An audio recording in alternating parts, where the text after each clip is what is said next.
Hello everyone, how y'all doing today? My name is Kendall and today I'm going to give you a short presentation on viruses.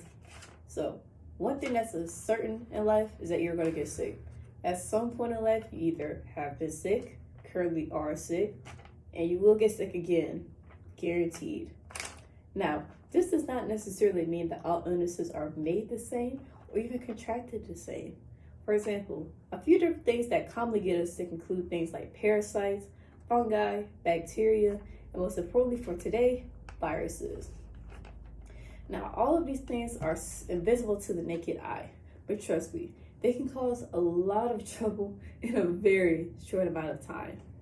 Now, one virus I'm sure we're all very familiar with by now is SARS coronavirus 19, also known as COVID for short. This one microscopic virus has had the power to shut down the entire world, killed millions of people, and changed our way of life forever. Now, just because technology has helped keep us together during this pandemic doesn't mean it's helped us all that much.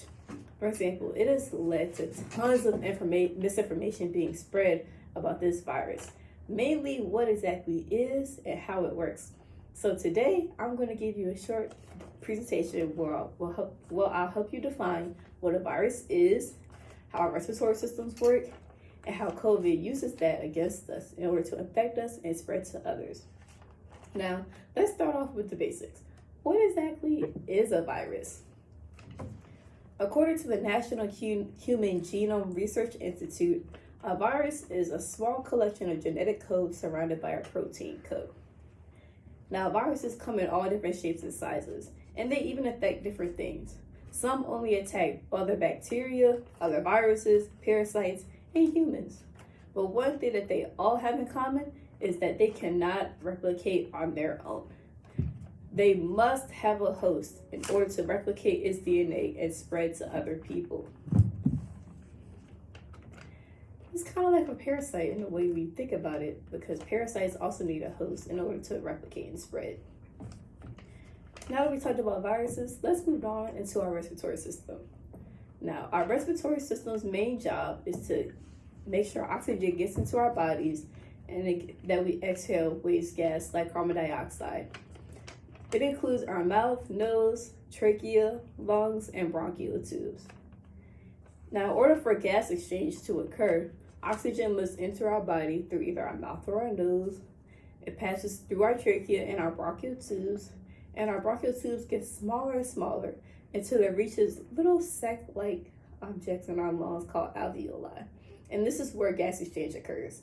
And gas exchange is basically where the oxygen that we just inhaled enters our bloodstream and the carbon dioxide that was in our blood exits.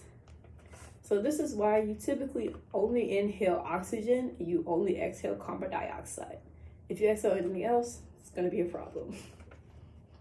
Now, according to Dr. Dzubi, our respiratory system has a few defensive mechanisms in place.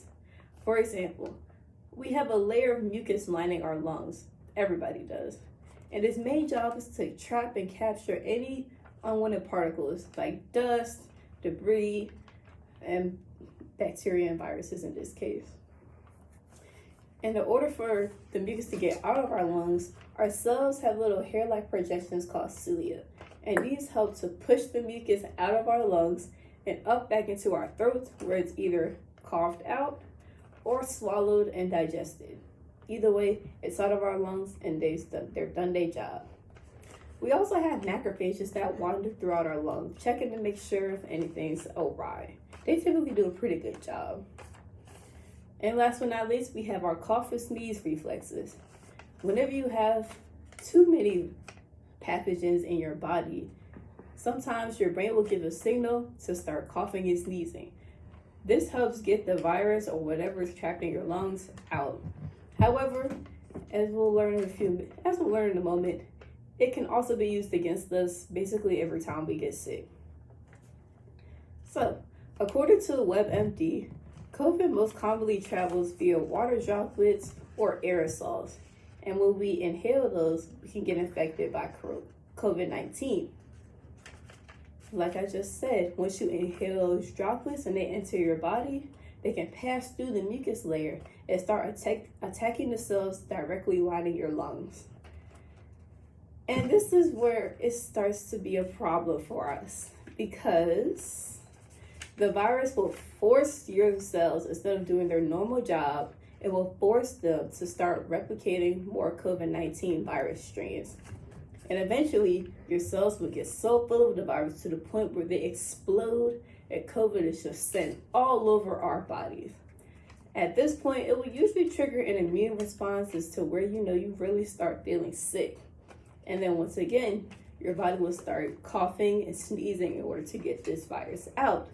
However, as I just mentioned, this can also be a bad thing since it spreads to other people, and thus the cycle continues.